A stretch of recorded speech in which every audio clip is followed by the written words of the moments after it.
Bonjour et bienvenue. Dans cette capsule, on va parler des situations plus délicates, celles qui pourraient malheureusement survenir quand on accompagne un ou une apprentie. Manque de motivation, incompréhension, tension, ça arrive. Mais la bonne nouvelle, c'est qu'il y a des façons simples d'agir pour prévenir et gérer ce genre de situation. Je vais donc te partager des conseils concrets basés sur mon expérience du terrain. En compagnonnage, certaines situations peuvent compliquer la formation. Par exemple, l'apprenti manque de motivation pour certaines tâches ou tu ressens une perte de motivation pendant l'apprentissage, il ou elle pense déjà tout savoir. Il y a peu d'affinité entre vous deux. Ou encore, il ou elle ne suit pas tes recommandations et n'en fait qu'à sa tête. La clé, c'est la qualité de la relation que tu développeras dès le début avec ton apprenti. Dès la première rencontre, présente-toi et prends le temps de discuter avec ton apprenti. Pose-lui des questions sur ses intérêts, ses attentes, son parcours. Ce moment est super important, car il crée la base de la relation de confiance. Et une bonne première impression, ça peut changer toute la suite du compagnonnage. Maintenant que le premier contact est créé, il faudra bâtir et garder un bon lien de travail avec ton apprenti. Pour nouer une bonne relation avec ton apprenti, pense à bien l'accueillir au début du compagnonnage, comme on vient de le voir, lui montrer du respect en tout temps, être à l'écoute de ses besoins, que ce soit de ses attentes ou de ses craintes, lui donner des rétroactions constructives, renforcer ses bons coups et tenir compte de ses résistances quand il y en aura.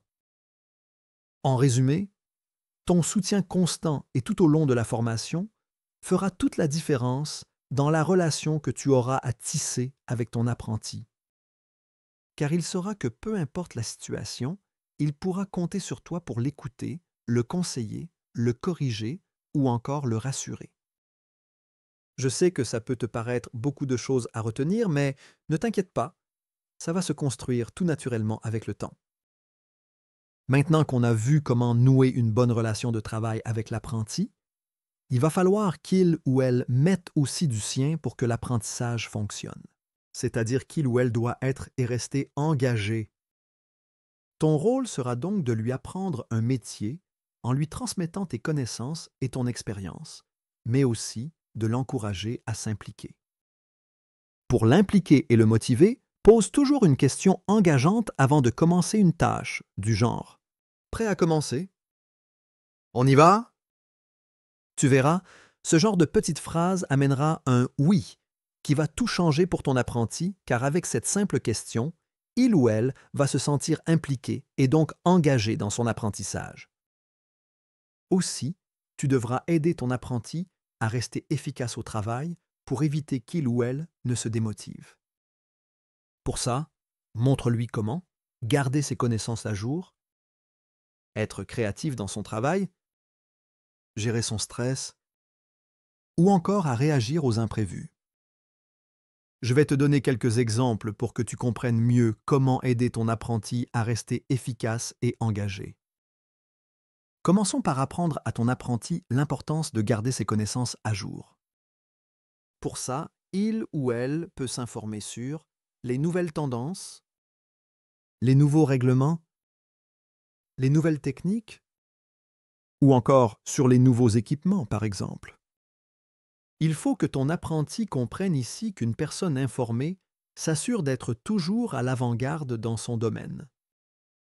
Ensuite, encourage dès que possible ton apprenti à développer sa créativité et à tester de nouvelles idées pour le sortir de sa zone de confort et le garder engagé.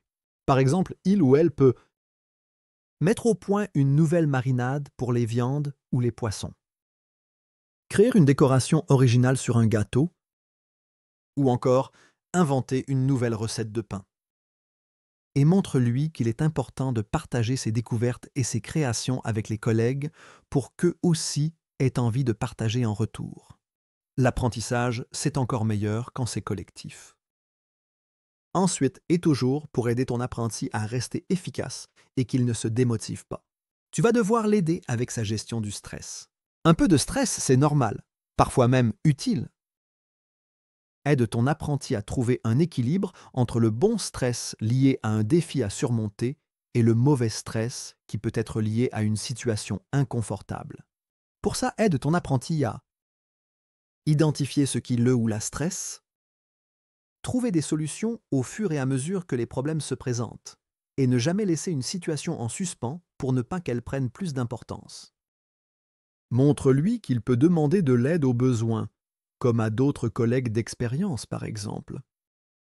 Le but, c'est qu'il ou elle se sente capable de relever les défis sans se laisser submerger.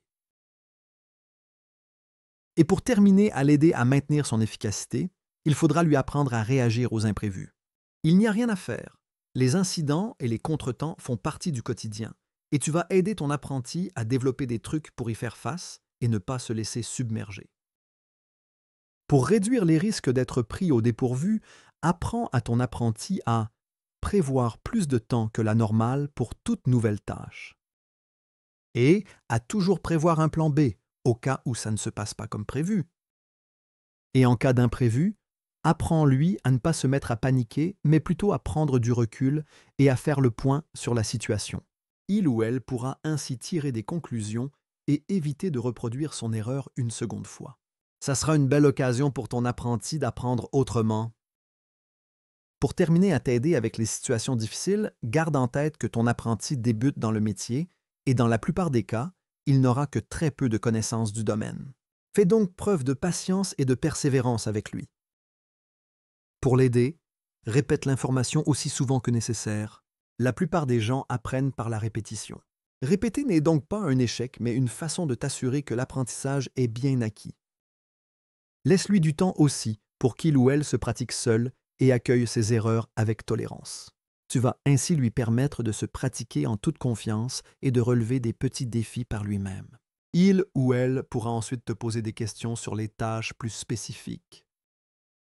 En bref, sois patient et persévérant dans ton approche et amène ton apprenti à se dépasser. C'est ça, la clé pour un compagnonnage réussi.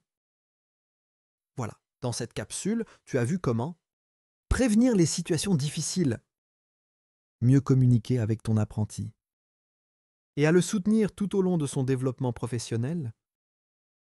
Ta patience, ton écoute et ton attitude bienveillante auront un impact direct sur sa réussite. Merci d'être là pour transmettre ton savoir et permettre la relève du métier. Tu vas faire toute la différence. Voilà, il est temps pour moi de te souhaiter un bon compagnonnage et à bientôt.